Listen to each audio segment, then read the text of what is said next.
All right, this video I want to talk about a decision I've come to over the last couple weeks. I never thought I was going to do this, um, but it's around selling my gallery.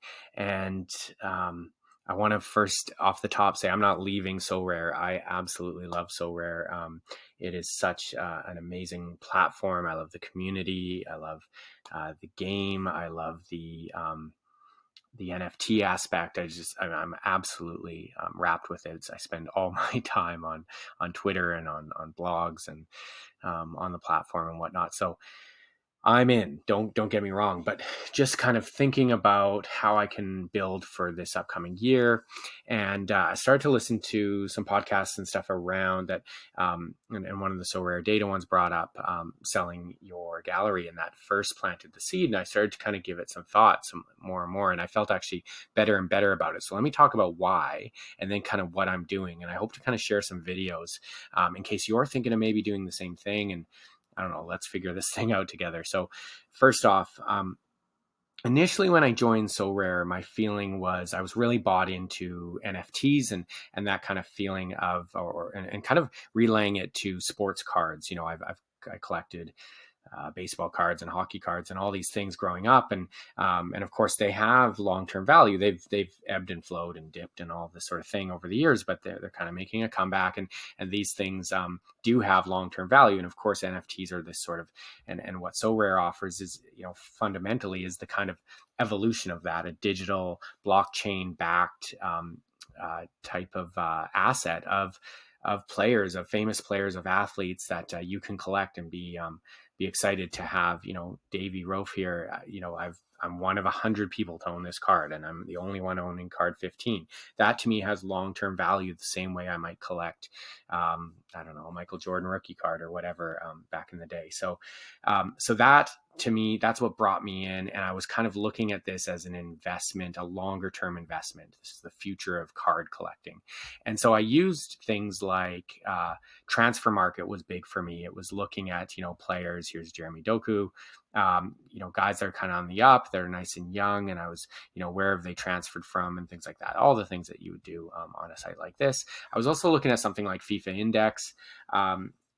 There's a fantasy manager one as well, but I kind of trust EA's modeling, and I kind of just went under the notion that they have people they pay to do all of this. They want to make their game as realistic as possible. So if they tell me that his potential rating is 85, I'm taking that. This is somebody I'm gonna go. So those are like shortcuts for me because this is the roster I'm going to collect.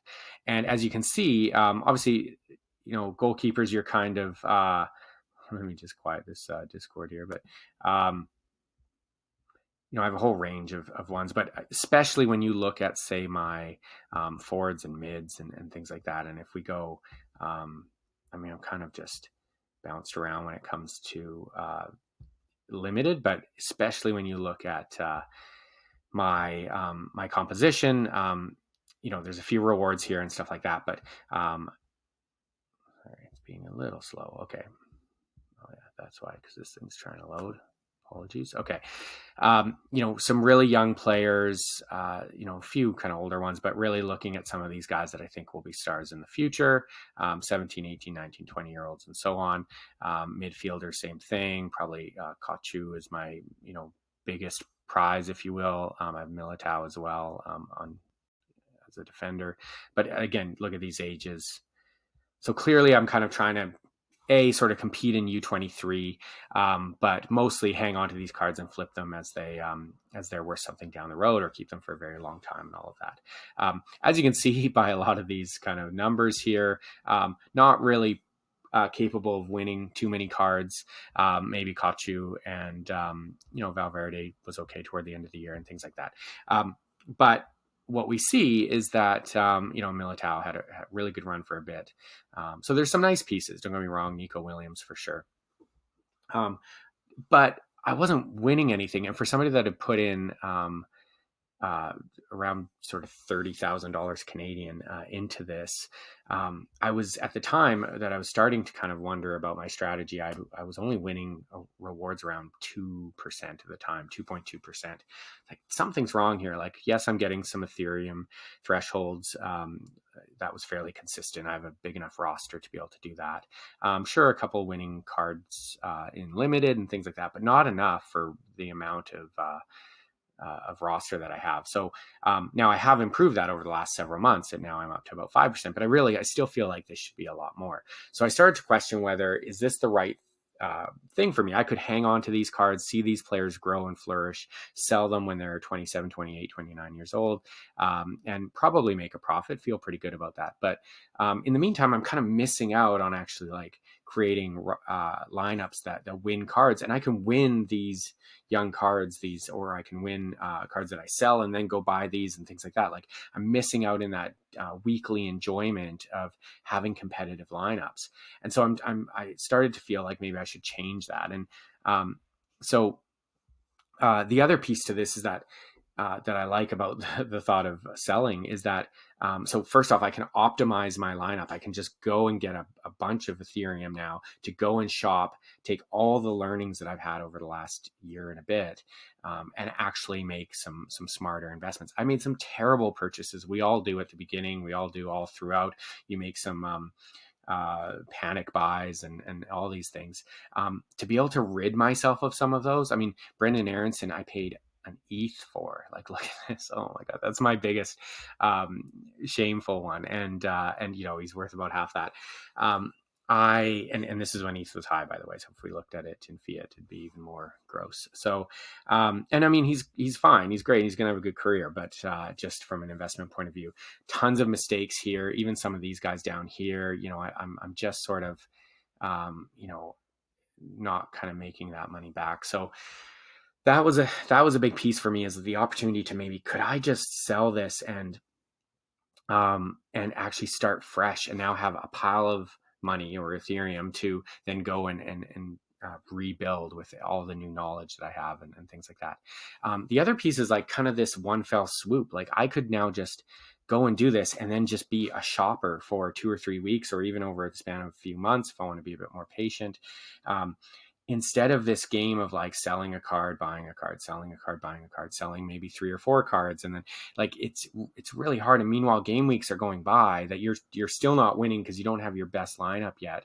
I just thought, what about the odds of or the chance to really just do this once and do it right away before the big European seasons kick off again.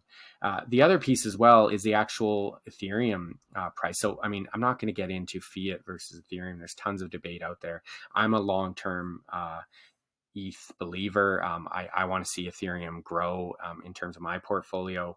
And I believe, at the end of the day, several years down the road, it'll come out ahead for me if I'm continually growing Ethereum. So when we look at my stats, I'm at the highest roster valuation I've ever had. I think that I typically would be somewhere around like 10, 11, 12 ETH. Where are we here? Yeah, so I kind of lived in this world for quite a while. Look at that, 6, 7 ETH even. Then I got up to here. This is when things were starting to do okay, and then it sort of dipped. And now I'm up here. I should say that I've made a few sales recently, so I'm actually like I have about an ETH or so as well in cash, if you will, and in my wallet. And then now I'm being valued there at about 16 and a half, 17 or so. As you can see, this is tanked or whatever, but like, again, I'm not looking at trying to short term. I'm not cashing out in any way. So definitely I want to get back up to sort of a portfolio worth 50K or more US. But I believe by doing that, it's the best way to do that is to accumulate better cards, win more game weeks and all of that, and see my Ethereum rise. So I am at a peak here in terms of valuation. I know that there are people out there offering 90% of valuation, 95 maybe even. So I've got some pretty special cards, and that I think this will hold fairly true. And if I can go and do that, and I've started to build out different stacks I want to approach and different cards I'm keeping my eye on. So I'm going to do this. I'm going to do it prior to July 1st. I don't want to get kind of, I sort of want to set a time where then I could also track it next year, like maybe pre-July 1st is actually like a really interesting time to do that year on year, because then you just have this 12-month window to try and grow your roster and try and win as many game weeks and grow the value, and then flip it, and then not sort of be hampered by there should be some pretty massive swings happening depending on the transfer window. So I believe I'm going to do this prior to that, which gives me only about 6 more days or something. So I want to increase this, of course, my percentage of winning and things like that.